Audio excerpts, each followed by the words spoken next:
Welcome to BG education channel. आज हम पढ़ने वाले हैं इंपॉर्टेंट क्वेश्चन का पार्ट 3। इसके पहले हम लोग पार्ट 1 और पार्ट 2 पढ़ चुके हैं, जिसका लिंक मैंने डिस्क्रिप्शन में दे दिया है और यहाँ तक कि उसका नोट्स भी दे दिया है पीडीएफ के तौर पे। वहाँ से आप लोग जाकर डाउनलोड करके फिर अपने नोट्स कर सकते हैं। चलिए बढ़ते हैं क्वेश्चन की तरफ। तांबे या पीतल के बर्तनों में दही या खट्टे पदार्थ क्यों नहीं रखने चाहिए? चलिए देख लेते हैं क्यों नहीं रखने चाहिए। पहला बात कि दही या खट्टे पदार्थ में जो है अम्ल होता है, ठीक है। दही या खट्टे पदार्थ में अम्ल होता है और यह अम्ल जो है धातु से अभिक्रिया करके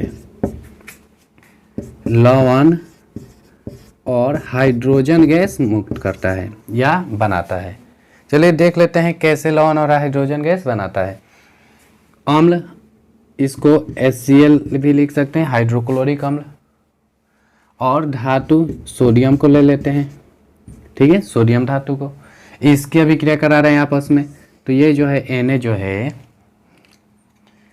Cl के साथ अभिक्रिया कर लेता है और यह बना लेता है NaCl और बच गया यहाँ हाइड्रोजन, तो यह हो गया हाइड्रोजन गैस। अब इसको संतुलित कर लीजिएगा, चाहे हम भी कर देते हैं। देखिए यहाँ जो है NaCl की जगह पे 2 लगा देंगे और यहाँ भी 2 लगा देंगे और ये तो ऑलरेडी है, तो इस प्रकार हमारा इधर 2 सोडियम हो जाएगा, यहाँ से 2 क्लोरीन और 2 हाइड्रोजन, यहाँ से 2 सोडियम 2 क्लोरीन और ये 2 हाइड्रोजन ऑलरेडी है। खैर चलिए, हमें तो ये पता चल गया ना कि अम्ल जो है धातु से अभिक्रिया करके लवण और हाइड्रोजन गैस बनाता है, ठीक है, जिसके कारण जो खाने वाला पदार्थ होता है वो खाने योग्य नहीं रहता है, ठीक है, दूषित हो जाता है।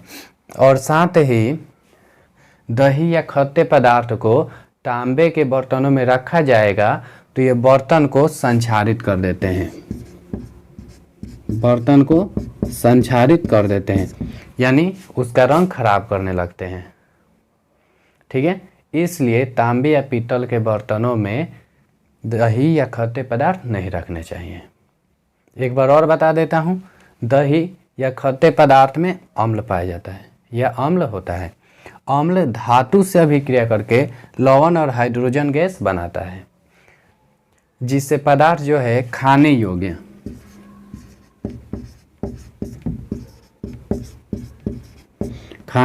नहीं रहता है। और साथ ही दही या खट्टे पदार्थ को यदि तांबे के बर्तनों में रखा जाएगा तो यह अम्ल की क्रिया के कारण बर्तन को संक्षारित कर देता है, ठीक है, बर्तन को भी संक्षारित कर देता है, मतलब कि उसका रंग खराब करने लगता है, उस पर जंग लगने लगता है। इसलिए तांबे या पीतल के बर्तनों में दही या खट्टे पदार्थ को नहीं रखने चाहिए। हमारा नेक्स्ट क्वेश्चन है, जल की अनुपस्थिति में या शुष्क अवस्था में अम्ल का व्यवहार अम्लीय नहीं होता है, क्यों? तो देखिए, ये तो पता है कि अम्ल जो है जल में घुलकर क्या मुक्त करता है, अम्ल जो है जल में घुलकर हाइड्रोजन आयन मुक्त करता है, क्योंकि इसके पहले ही देखे थे अम्ल यानी HCl, इसको जल में घुला रहे थे तो एक पे H+ और एक पे Cl- प्राप्त हो रहा था। यानी अम्ल जो है, यहीं से पता चल रहा है कि अम्ल जो है जल में घुलकर हाइड्रोजन आयन मुक्त करता है या उत्पन्न करता है। हाइड्रोजन आयन उत्पन्न करने के कारण अम्ल जो है अम्लीय व्यवहार प्रदर्शित करता है। लेकिन ये जो है अम्ल जल की अनुपस्थिति में या शुष्क अवस्था में हाइड्रोजन आयन मुक्त नहीं करता है, जिसके कारण अम्ल जो है अम्लीय व्यवहार नहीं करता है। हमारा नेक्स्ट क्वेश्चन है, खनिज और अयस्क क्या हैं? तो देखिए, खनिज क्या होता है?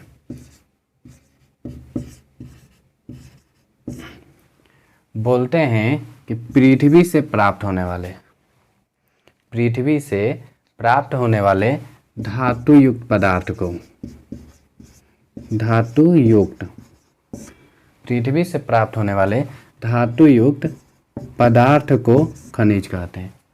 यानी जो पृथ्वी से प्राप्त होता है उसमें धातु अगर उपस्थित हुआ, कोई भी चीज़ जिसको हम पृथ्वी से प्राप्त कर रहे हैं और उसमें धातु उपस्थित है तो उसे खनिज कहते हैं। ठीक है, अब देखिए अयस्क, तो अयस्क क्या है, अयस्क क्या है, तो देखिए इसमें क्या कहते हैं, अयस्क में वे खनिज, ठीक है, अयस्क में बोलते हैं कि वे खनिज जिनसे कम खर्च में, वे खनिज जिनसे कम खर्च में, यह भी खर्च कैसा होगा, कम। ठीक है, वे खनिज जिनसे कम खर्च में आसानी से धातु प्राप्त किए जाते हैं, आसानी से धातु प्राप्त किए जाते हैं, अयस्क कहलाते हैं। वे खनिज जिनसे कम खर्च में आसानी से धातु प्राप्त किए जाते हैं, अयस्क कहलाता है। हमारा नेक्स्ट क्वेश्चन है उभयधर्मी या द्विधर्मी ऑक्साइड क्या है। तो देखिए वैसे